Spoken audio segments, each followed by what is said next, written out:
Сәлеметсіңдер ме, құрметті оқушылар? Бүгін алдарыңызға алгебра 10-шы сыныптың сабағын ұсынғалы отырмын.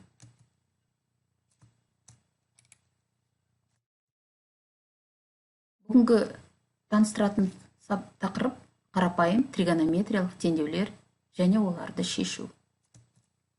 Тригонометриялық теңдеулердің түбірлерін табу кезінде бізге нені білу қажет? Тригонометриялық функцияларының қасиеттерін білу қажет. Арккосинус, арксинус, арктангенс және арккотангенс анықтамасын және мәнін таба білу қажет. Енді косинус Т тең А теңдеуінің шешімін қарастырайық. Косинус Т тең А теңдеуінің сандық шеңберінің көмегімен шешейік. Егер А-ның модулі бірден үлкен болған жағдайда, А-ның модулі бірден үлкен болған жағдайда, онда мына түзу шеңбермен қиылысу нүктесі болмайды. Бұндай жағдайда теңдеудің шешімі жоқ деп айтамыз. Егер А-ның модулі бірден кіші болған жағдайда, мінекей ол косинус x-ті біз x осінде қарастырамыз. Онда осы А нүктесі арқылы перпендикуляр түзу жүргіземіз. Бұл перпендикуляр түзу шеңберді екі нүктеде қиып өтеді. Арккосинус А және минус арккосинус А. Біз білеміз, балалар, косинус функциясы жұп болғандықтан таңбалары қарама-қарсы болып келеді. Онда түбірлері былай анықтаймыз. Т тең арккосинус А плюс 2 пика и минус арккосинус А плюс 2 пика. Немесе екі формуланы біріктірсек, плюс-минус арккосинус А плюс 2 пика болады. Бұл жалпы жағдайдағы шешім. Келесі жағдай, егер А-ның модулі бірге тең болған жағдайда, мінекей, онда түзу шеңбермен бір ғана ортақ нүкте болады. Немесе минус 1 болған жағдайда, тағда бір ортақ қиылысу нүктесі болады. Онда шешімі бұлай болады. 1 болған жағдайда 2 пика К тиісті Z, минус 1 болған жағдайда Пи плюс 2 пика. Бұл дербес жағдай. Келесі жағдай, А-ның мәні 0-ге тең болса. Мінекей, сызбада көріп тұрғандай өздерің. Онда Т тең пи бөлінген 2 плюс 2 пика болады. Бұл жерде К тиісті Z. Келесі қарастыратын теңдеуіміз синус Т тең А теңдеуін сандық шеңбердің көмегі арқылы шешейік. А-ның модулі бірден үлкен болған жағдайда, мінекей, синусты біз Y осінің бойымен қарастырамыз. Онда түзу шеңбермен қиылысу нүктесі болмайды, яғни теңдеудің шешімі жоқ деп қарастырамыз. Немесе минус мына жерден төменгі теріс бағытта өтетін болса, тағда теңдеудің шешімі болмайды. Егер А-ның модулі бірден кіші болса, мінекей көріп тұрмыз, онда түзу шеңбермен екі нүктенің бойымен қиылысады. Олар арксинус А және пи минус арксинус А. түбірінің жалпы формуласы. Немесе екі формуланы біріктірсек, онда t тең минус 1-дің k дәрежесі арк синус а плюс πk. Бұл жалпы жағдай. Синуске қатысты жалпы жағдай болып табылады. Енді синустың дербес жағдайын қарастырайық. Егер аның мәні 1-ге тең болса, мінекей, онда түзу шеңбермен бір нүктеде қиылысады.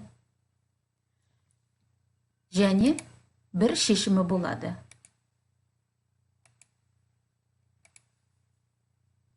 Немесе минус 1, міне, теріс бағытта. Бұл дербес жағдайы. Синус t 1-ге тең болған жағдайда t тең π бөлінген 2 плюс 2 πk. Синус t тең минус 1-ге тең болса, онда міне минус π бөлінген 2 плюс 2 πk болады. Бұл дербес жағдай. Келесі жағдай, егер аның мәні 0-ге тең болса ше. Мінекей түзу, қызыл түспен боялған. Пи және 0-дің мәні. Бұл да дербес жағдай болып табылады. Түбірі пи к-ға тең болады.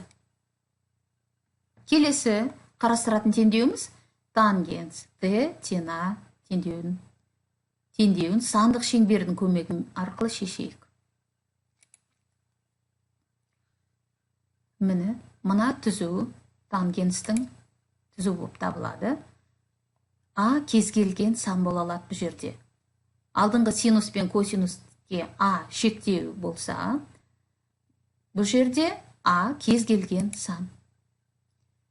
Мына түзу шеңберімізді екі нүктеде қиды.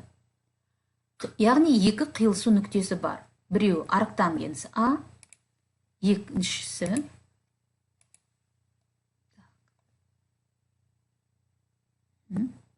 келесі котангенс т тең а теңдеуін осы сандық шеңберінің көмегі арқылы шешейік. Бұл жерде де а кез келген сан болып табылады. Мінекей.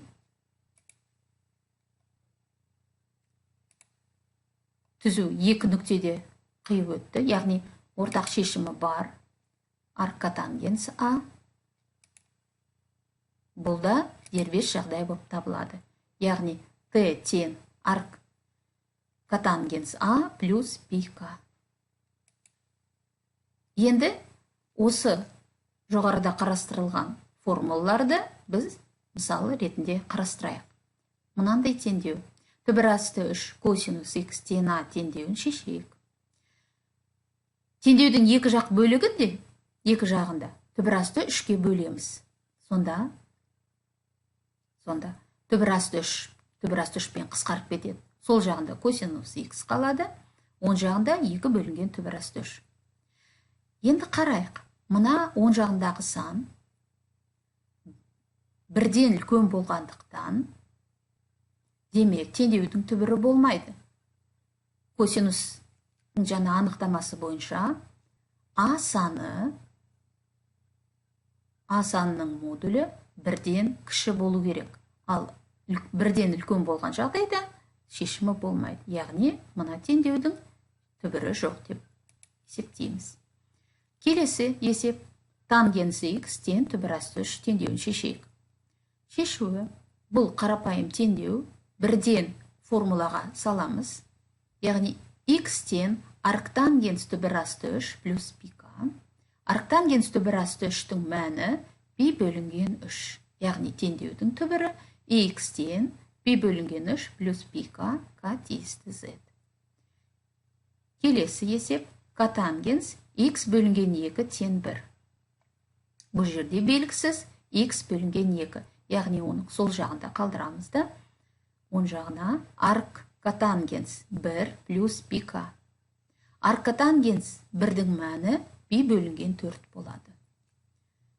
Әрі қарай x-тің бөлгіші 2 бөлгіш болып тұрғандықтан, біз оны оң жағына көбейткіш қылып жібереміз. Сонда ол 4 пен қысқарып, мына жерде π бөлінген 2 болады. И мына жерде 2 пикаға көбейткіш болып барғанда 2 пика. Яғни теңдеудің шешімі x-тен пи бөлінген 2 плюс пика k тиісті z. Сонымен сабағымызды қорытындыласақ, жалпы қарапайым тригонометриялық теңдеулерді шешу үшін нені білу қажет? Бірлік шеңбердің бойынан нүктелерді белгілей білу. Синус, косинус, тангенс және котангенстердің мәндерін білу. Негізгі тригонометриялық функциялардың қасиеттерін білу. Назарларыңызға рахмет.